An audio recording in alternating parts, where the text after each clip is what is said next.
¿Cuánto pesa? ¿Dónde están ubicados? En la región retroperitoneal. ¿De acuerdo? Número 2, el riñón derecho está un poco más descendido que el izquierdo, por la presencia del hígado. ¿Sí? Los riñones tienen una cápsula, así como el hígado tiene la cápsula de Gleason, pues los riñones tienen la cápsula renal. ¿Sí? Vamos a ver primero su macroscopía. Con respecto a los riñones, tiene un polo superior que es voluminoso y un polo inferior que es más pequeño. ¿De acuerdo? Tiene un borde libre, que es externo o lateral, y un borde medial, o interno, el cual vamos a encontrar ahí en la caída del uréter, la salida del uréter, ¿sí? Y el uréter tiene diferentes niveles también.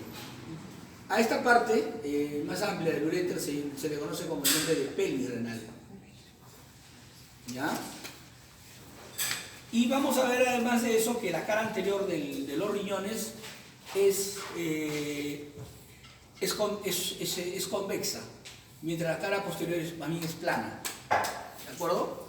Vamos a ver al corte, ¿no? Al corte del riñón, vamos a ver lo siguiente, un corte tipo pan, si lo cortas, ¿no? Entonces, hacemos el corte del riñón y vamos a tener la parte interna. En la parte interna, ¿qué vamos a ver? Algo similar a esto, ¿no?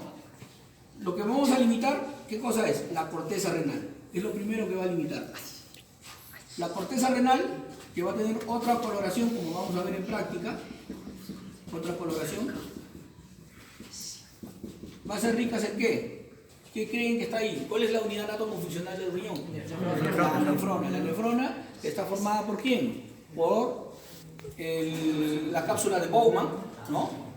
Tiene su hoja parietal, su hoja visceral, y además tiene dos polos. Ahora vamos a ver eso. Un polo urinario y un polo vascular.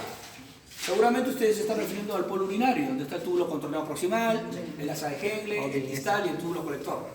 ¿Sí? Pero no es solamente eso, ese es el polo urinario, porque también tiene un polo vascular, que está formado por la arteriola aferente y la arteriola eferente, ¿no? ¿Y de qué se encarga? Filtrar, ¿no? La sangre, ¿no? La arteriola aferente es más grande. Y además otra cosa, controla la presión arterial. ¿Por medio de qué? Del sistema renina-angiotensina-aldosterona. ¿Y qué órganos están implicados? ¿Ya? Eso lo voy a mandar para que lea, ¿ya? ¿Cómo se transforma en angiotensina 1, angiotensina 2? ¿Qué rol cumple el angiotensinógeno? ¿Sí? Vamos a revisar eso. Bueno, tenemos el corte.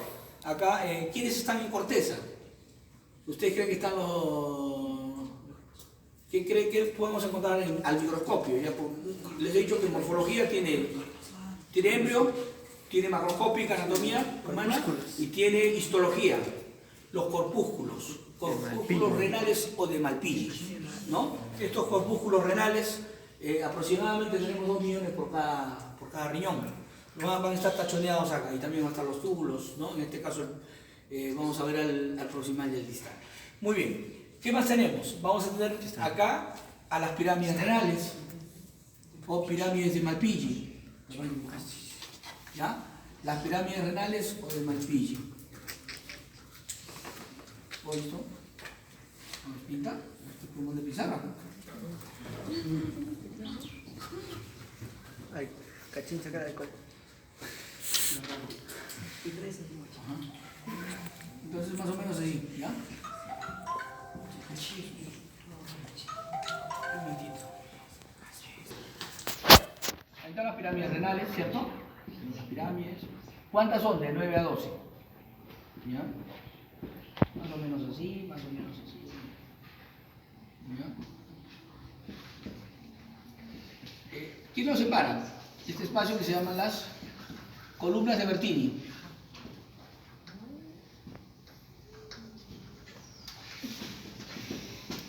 No se va a confundir con las columnas de Ferrey, que son transversales.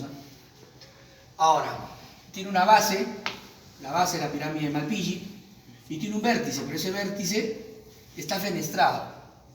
¿Ya? ¿Qué significa que esté fenestrado? Que está con una serie de cribas, de agujeritos, así como la lámina cribosa, una serie de huequitos. Tiene unos huequitos microscópicos acá. ¿Ya? Todos. ¿Sí?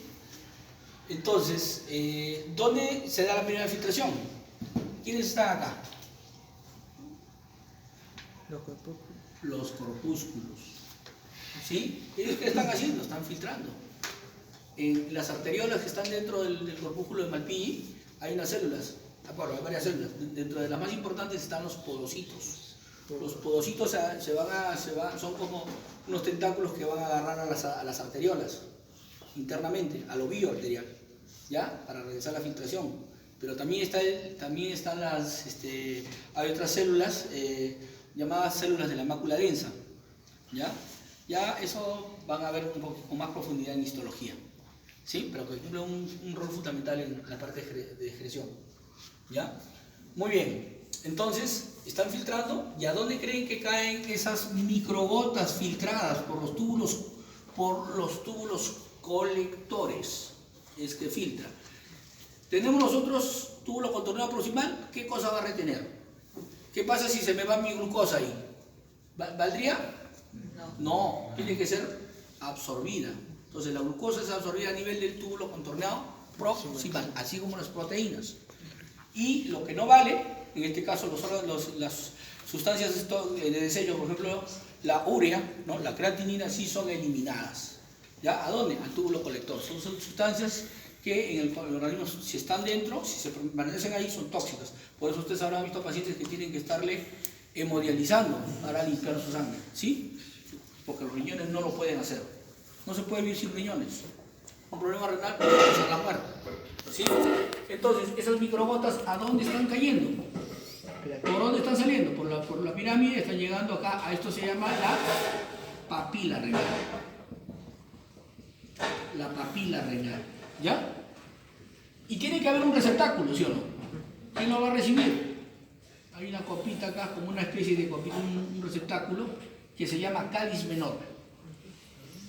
¿Ya? Entonces, en el cáliz menor están llegando la filtración microscópica de la orina. Pero no hay uno, ¿no? Acá vamos a tener una pirámide y acá otra. ¿Ya? Hay, por ejemplo, 3. Acá tengo otro receptáculo, una papila, y tengo otro cáliz menor acá. Acá tengo otra papila. Y tengo también, ¿qué? Acá otro cáliz menor. ¿Está bien? La unión de 1, 2, 3 cáliz menores forma toda esta área que se llama el cáliz mayor. Los 3 cálices mayores se juntan y forman ¿qué cosa? La pelvis renal. El uréter tiene niveles, seguramente preguntaremos en el examen, ¿no? Intramural, ¿no? Abdominal, eso tiene que revisar. Las porciones del uréter, ¿sí? Entonces, ¿qué más tenemos? Me preguntaban sobre la irrigación, ¿sí? Las arterias renales son las que llevan el oxígeno. Ingresa acá la arteria renal. Lo voy a hacer primero a nivel de columnas de Bertini, ¿ya? Y luego se van a entrar a nivel transversal por las columnas de Ferrein, ¿de acuerdo? Y van a terminar en unas arteriolas pequeñas que se llaman las arterias arciformes o arcuatas, ¿de acuerdo? La misma nomenclatura de las venas renales que no llevan, sino recogen toda la sangre desoxigenada, ¿ya? Con los mismos nombres, ¿de acuerdo? Entonces creo que el riñón no hay problema. Un poquito de lo que es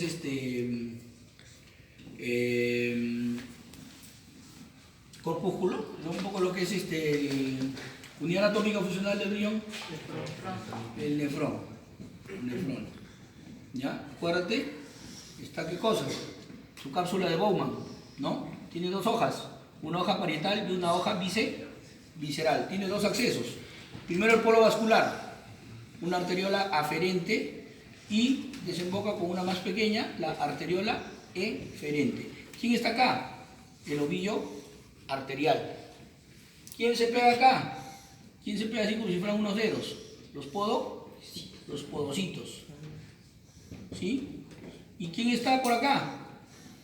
¿Cómo se llaman esas células que son oscuras, que les acabo de mencionar? De la mácula densa. ¿Ya? ¿Y qué más tenemos? ¿Esto qué polo es?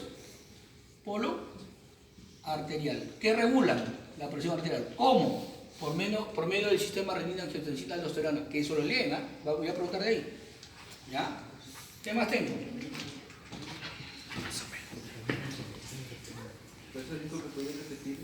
Sí. Estoy hablando del polo, de la nefrona, en su polo arterial. O vascular también le dicen. El polo vascular se encarga de regular la presión arterial.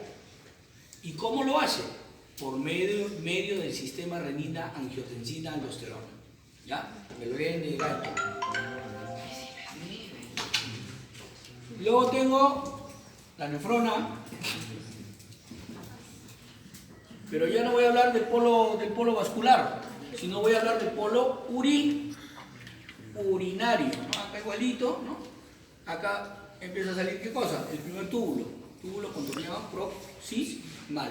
Estas células tienen una característica, son las células típicas que van a tener como un ribetito en cepillo. ¿Para qué? Para absorber, ¿ya? ¿Qué cosa? Las macromoléculas, especialmente la glucosa, ¿ya? Y también proteínas. Cuando hay daño renal, como en los pacientes diabéticos, eso se daña. Y por eso que hay, cuando la glucosa se eleva, el valor normal de la glucosa, ¿cuánto es? 70 a 110 miligramos de decilitro. Cuando llega el paciente a 180 miligramos, cuando el paciente está descompensado y llega a 180 miligramos de decilitros en sangre, ¿qué pasa con este polo? ¿Qué polo era? Urinario, ¿no? ¿Qué pasa con el polo urinario? Se va a empezar a dañar. ¿Por qué? Porque la glucosa, que normalmente tiene que ser retenida acá, en el túbulo proximal, eso se llama rompimiento de umbral renal. ¿Qué es el rompimiento del umbral renal? Cuando la glucosa aparece en la orina. Eso se llama una glucosuria. ¿Ya? ¿Qué me indica? Que el paciente, ¿qué puede tener? Puede llegar a tener hongos. Va a haber unas candidiasis, ¿ya?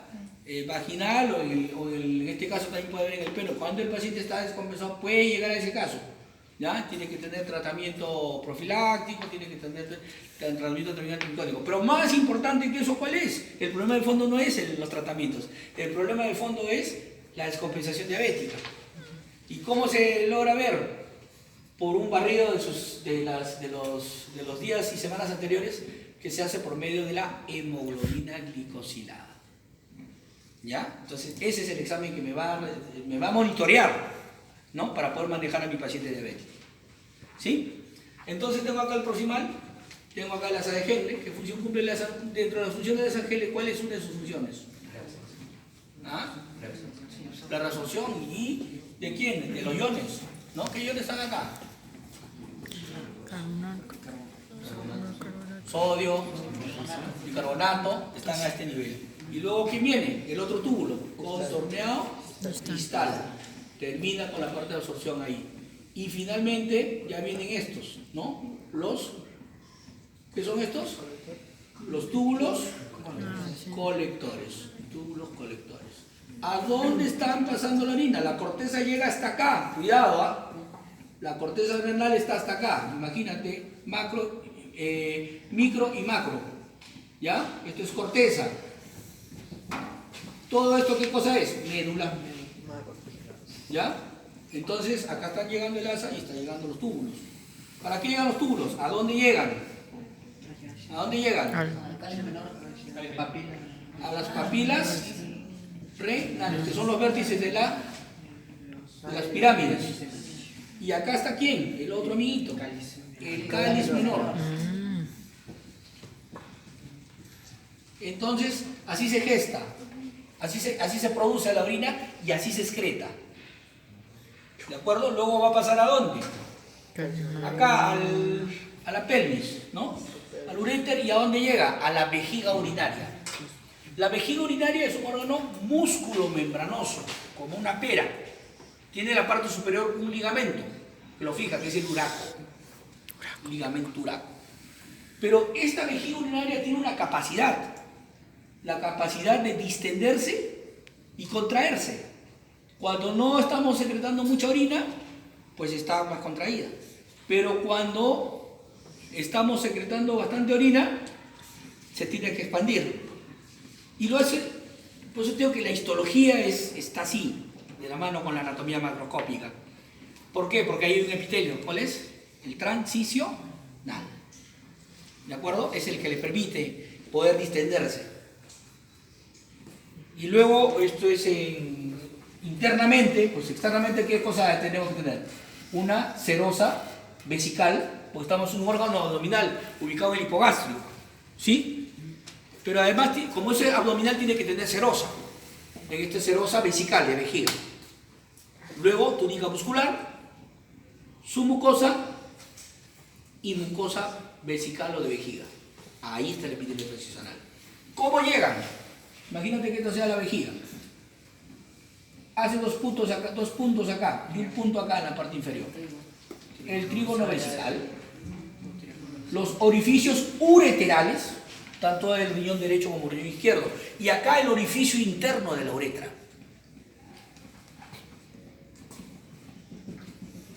Orificio interno de la uretra.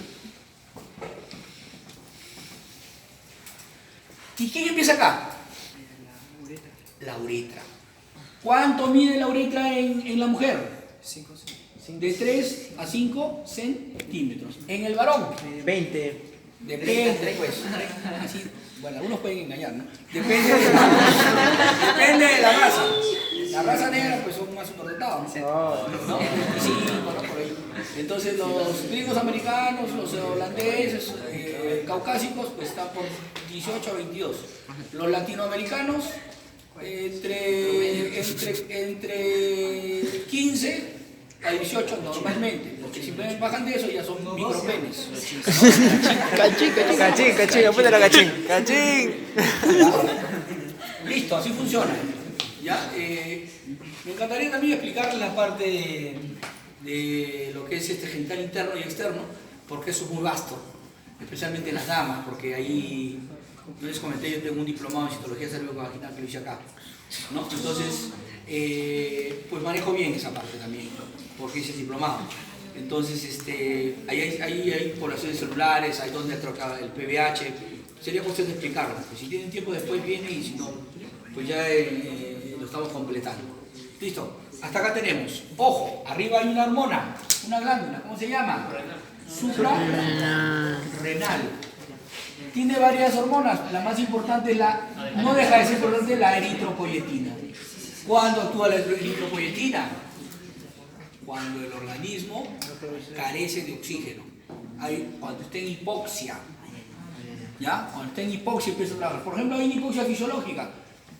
¿Cuándo? Cuando vamos a las grandes alturas, ¿no? Entonces inmediatamente empieza a multiplicarse exponencialmente la eritropoyetina. Y para tratar de compensar el mal de altura que le dicen. El doctor Cavieres, que es un investigador peruano, ha estudiado mucho, está en el capítulo de grandes alturas de Guyton. Guyton, el siguiente semestre, con el promo, el Guyton está acá, pero no es la única, puedo preguntar alguna otra. ¿Ya? ¿Listo? ¿Ya? Y va a entrar hasta genitales, internos y externos. Eso es lo último. Esta es la penúltima. Renal es la penúltima. Profe, La última. ¿Qué entre sistemas nomás, profe? ¿Ah? No. La última. Genitales, internos y externos. Es fácil. ¿Ya? Es cuestión de leer. ¿Y cuándo vamos a hacer eso? Cuando vengan a pasar, Neuro. Más o menos. Y ahora los espero para continuar y ahí cerramos. ¿Ya? Profe. Y el jueves seguramente venga